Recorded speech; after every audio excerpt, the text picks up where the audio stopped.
2012, good year for movies. Was that the movie 2012 when the world ended? Is that when the world was supposed to end? That was when the world was supposed to end, the Mayan calendar. Mm-hmm. There's actually a theory I read recently that the world did end, and that we are all living in a simulation. No, a multiverse kind of thing. Like we're all in a new universe. Because you wouldn't know if you died and then you were part of a new thing, which makes sense. I mean, I think you. But what did they just pick up where we left off? No, you can't prove that. The only thing that you can prove is real is like this moment right now, and that just passed. It's just this one. So you can't you might have a memory of yourself in 2011, but that could just be invented right now. You don't know if you actually did those things. The movie. I met a girl. Nice. She's a cashier. You know what I like to do to her? Something I call a dirty fuzzy.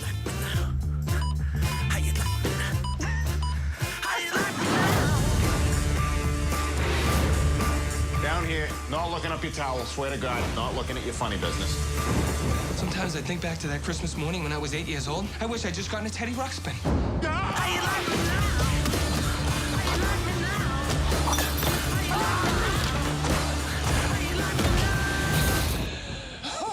Why are you crying? My junk gets squished by the TV. Ted came out in 2012 also, when the world was supposed to end. And I think this movie was really, really, really funny. Hey, thanks a lot, Joe. I really appreciate the support. It's me, Ted the Bear from Ted. Upon rewatch, it is confirmed. It actually is really funny. I wasn't sure if I was just being stupid, because I liked Family Guy for a while. Mm-hmm. I thought it got kind of bad. Yeah. Now it's kind of having this revival because it's very clippable. Yeah. Which makes total sense. The whole show was dependent on cutaway gags. Yeah. And now it's super clippable, so it's all over TikTok, and it's kind of coming back, and I kind of like it again. Yeah. But I love the early seasons of Family Guy, and there's just Seth MacFarlane doing a lot of voices that are very similar to, the Ted voice, very similar to Peter Griffin. Laurie, this is Angelique, Heavenly, Shireen, and Sauvignon Blanc. And it's the same kind of humor as the early seasons of Family Guy, and it's crude, but it's very funny, and it holds up really, really well. Yeah, I think that it takes a very interesting premise of a young kid with a toy and wanting that toy to be real. And it actually happens. And so it's an interesting premise, it's an interesting way to go about it. And then I think you also realize though that the crudeness of Ted happens because this is this childhood toy that is going through adolescence as well. So all of the stuff that an adolescent male has to go through, Ted is there too and picks up on it, and so that's why a lot of the crude jokes work. That this teddy bear is able to say things like that. Jesus fucking Christ! Because you think about it, and you're like, yeah, because you had to experience it too. It's a very simple plot, and it's funny because the teddy bear is saying "fuck" in a very immature way. It's hilarious. It's just a teddy bear. It's a soft, cuddly thing, and it's at one scene doing the mouthing, licking a woman's vagina. You need to leave! Yeah. That's hilarious. It's because it's a teddy bear doing something crude. But the movie itself, I wouldn't even say it's that dumb of humor. It is dumb. Yeah. But it's I think when I first saw it, I thought of it as this really stupid movie that I enjoyed, but it actually just genuinely is funny. Yeah. It's an enjoyable watch. It's got some very funny moments to it, like the white trash name bit. Oh, yeah. Brandy, Heather, Channing, Brianna, Amber, Sabrina, Melody, Dakota, Sierra, Bambi, Crystal, Samantha, Autumn, Ruby, Taylor, Tara, Tammy, Lauren, Charlene, Chantel, Courtney, Misty, Jenny, Krista, Mindy, Noelle, Shelby, Trina, Reba, Cassandra, Nikki, Kelsey, Shauna, Jolene, Erling, Claudine, Savannah, Casey, Dolly, Kendra, Kylie, Chloe, Devin, Emily, fucking Becky? Nope. Fuck! That's pretty funny. And the fact that Mark Wahlberg is able to just rattle off that many potential white trash names makes it amusing. As we talked about with his other movie, The Other Guys. I'm a peacock! You gotta let me fly! He's in Boston in this with a Boston accent, playing himself. It's not totally not him because Seth MacFarlane's also New Englander. I think he set up the movie that way and then picked Mark Wahlberg based off the fact that it was. Probably, but still, he's Mark Wahlberg playing Mark Wahlberg. Honestly, though, if you were gonna make you're never going to make a Boston movie, but if you were to make a Boston movie, wouldn't you want Mark Wahlberg and like Bill Burr or who else would be good? Jimmy Fallon? Jimmy Fallon's not actually Boston guy. Oh, he's not? Yeah, that's what the thing that ruined Fever Pitch for me. Oh. This is That's what ruined Fever Pitch for you. Yeah, I liked Fever Pitch until I learned that I still like Fever Pitch, but Jimmy Fallon's like a Yankees fan or something in real life. Oh, I don't know where he's from. He might be from if he's from Massachusetts. I'm wrong, but Jimmy Fallon ruined Fever Pitch for me. okay, that's fair too. But he's actually not a Red Sox fan in real life. I grew up thinking Jimmy Fallon was a Red Sox fan. So did I. I mean, not grew up, but like when he was on SNL, I thought he was a Red Sox fan. Seth Meyers is. Yeah, he's New Hampshire. But I assumed that he was. So. No, I don't think. I think he's just apathetic. I don't know if he's just anything. But can't trust people like that. Wouldn't you, like, if you were in a Chicago movie, wouldn't you want Chicago people instead of like Jim Belushi? Sweet home, Chicago. Yeah, like Jim Belushi. I mean, our bench is pretty thin, I think. I mean, at this point, it's, you are left with individuals who you probably don't want to cast. I mean, the most famous Chicago actors are not actually Chicagoans. Like, Vince Vaughn doesn't live here full time. Jeff Garlin doesn't live here full time. And it's understandable. Yeah. Or are not from Chicago, but the Chicago suburbs. Like right. Bill Murray from Wilmette, John Cusack, no one really likes. Well, there's a lot of reasons why nobody likes John I don't like Cusack. John Cusack at all. Jeff Garlin is actually grew up in Downers Grove, I think. But he still has residence here. Vince Vaughn grew up in Lake Forest. So there's nobody with like a thick Chicago accent. But you'd want these not people. even a thick Chicago accent. Like, Damn, boy, he's thick. think about like John Mulaney, who grew up in Chicago, went to St. Ignatius, but he does not have a Chicago accent. Like, you don't think of. But I think there's something authentic to having those kinds of people in there when they know the city. So I think Mark Wahlberg being in a Boston movies makes, like, he has that voice that you don't like. What's the matter, smartass? You don't know any fucking Shakespeare? Well, I think that, if you were doing something with Chicago, you'd look back to like the 80s and 90s with Dennis Farina, and you're like, oh, I mean, he's doing that accent. Is this moron number one?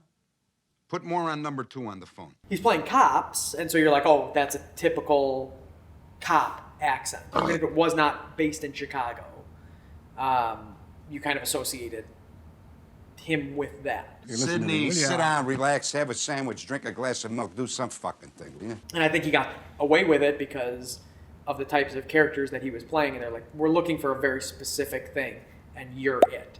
Okay, well, I'm going to be me. I'm going to talk in my Chicago accent, and that's the end of it. Yeah, that's Mark Wahlberg's attitude that you've so carelessly shit on now in a couple episodes. Yeah. He's just going to be him. He's got to be him. I gotta be me. I gotta be me. I mean, look, good for him for just being like, I'm going to make my millions of dollars, and I'm going to be me.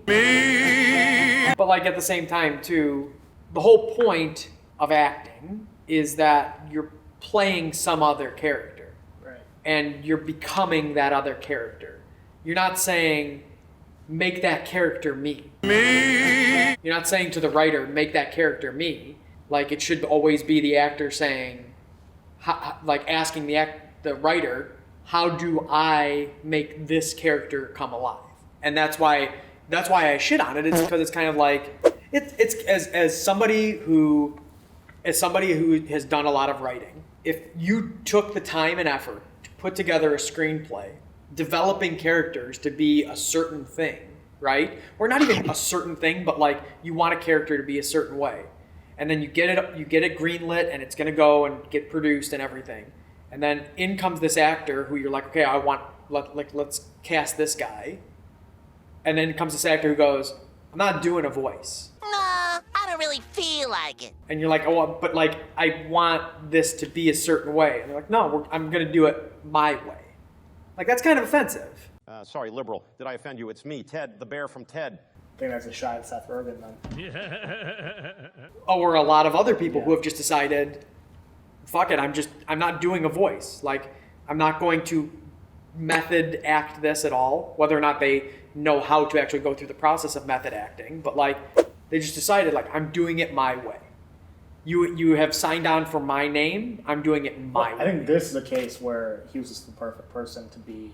Oh, for this, for sure. Yeah, I mean, it ended up working out well that it was in New England, Boston. Yeah. You had Seth MacFarlane who wrote it that way. Yeah. What I'm saying and emphasizing is more of a look at when it's not in that specific place, Right. when the character is not that specific thing. Like Matthew McConaughey and How to Lose a Guy in 10 Days. Exactly. Oh, you are already falling in love with me. The funniest, a couple of like minor things in this movie that are actually really funny is the idea of him working at a rental car place. I don't know why that kills me. Yeah. And his boss is like, one day you can have this job. A cushy $38,000 a year branch manager who's personal friends with Tom Skerritt? Not a bad life, is it? Gives a spiel to him about one day you can be manager. There's something about that's like you could have a whole TV series set up at a rental car place. Yeah. With Mark Wahlberg, it would have been funny. I think Patrick Warburton too. Yeah, I think that it works with any type of job like that, and so that's why even that gig, that bit, is in Waiting.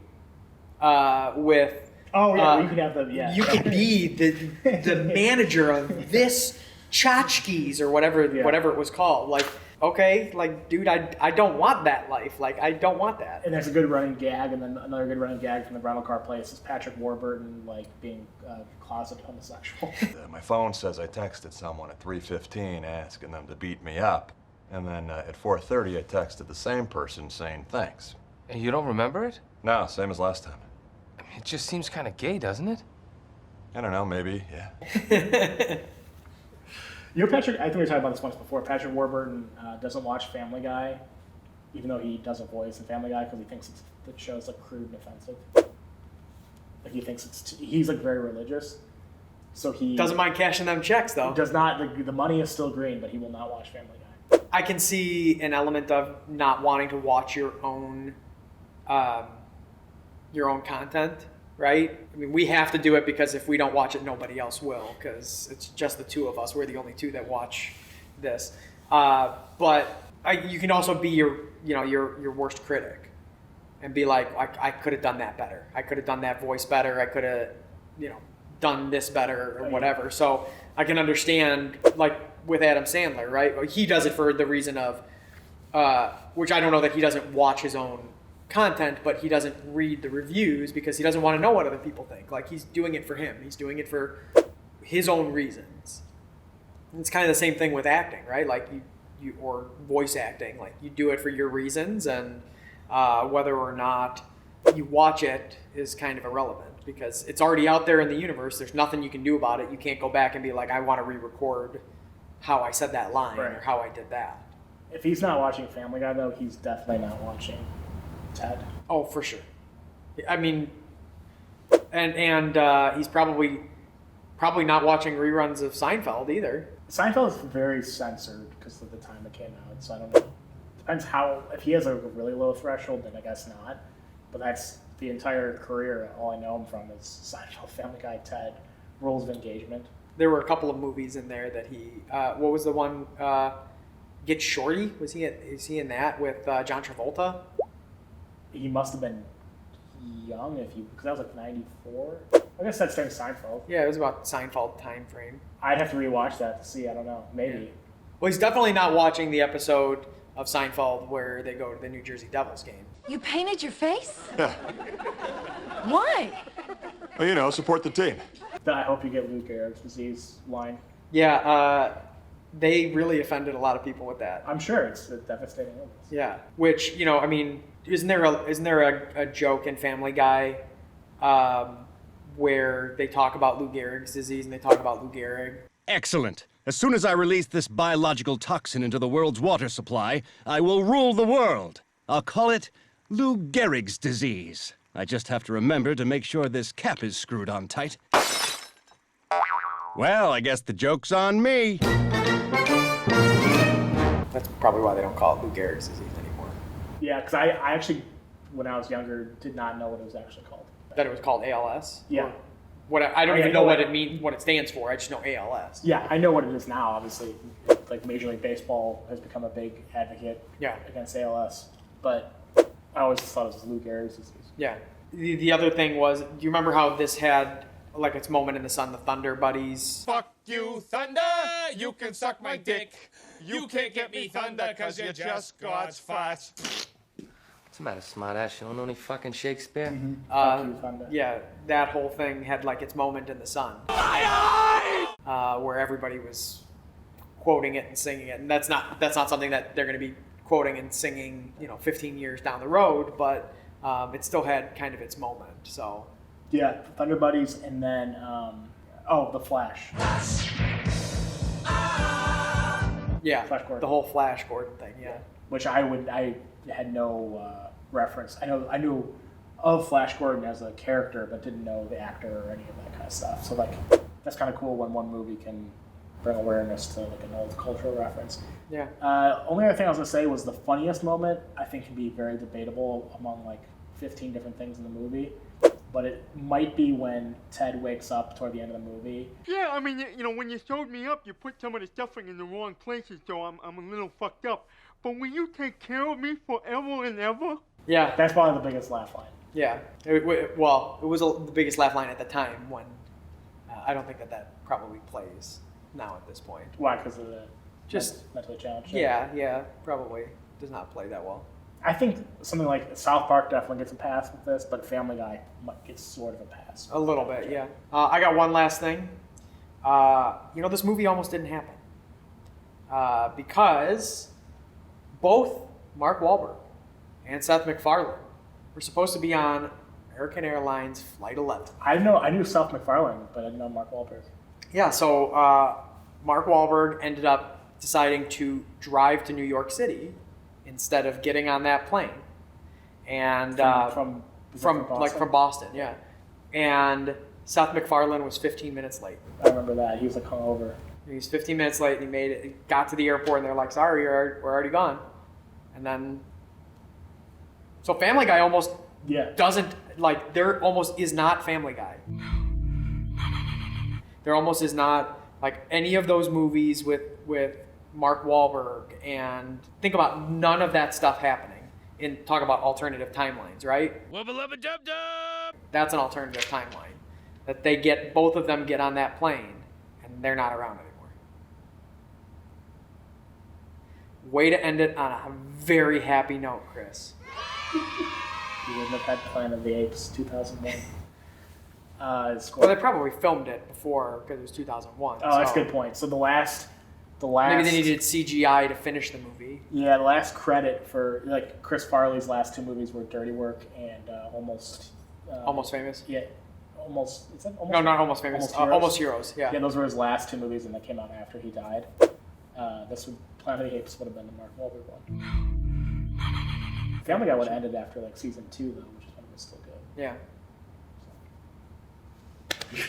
What's your score prediction? I'm gonna say this is in the 6s. I think people like this movie. They enjoy it, but it's not like all-time great status. So I'm gonna say like 6, 7. There is a sequel too. We mentioned that. Yeah, well, I have not seen it, and I'm sure it Tom Brady's sucks. in Ted 2. I'm gonna go. I actually think it does. It might crack. I'm gonna go 7 even. 6.9. I know. Sex number. Yeah. Did you say 6.6? I said 6, 7. 6, 7. Okay. Yeah. All right, there you go. And it's appropriate that this one had sex number too. So. Yeah, a lot of sex jokes.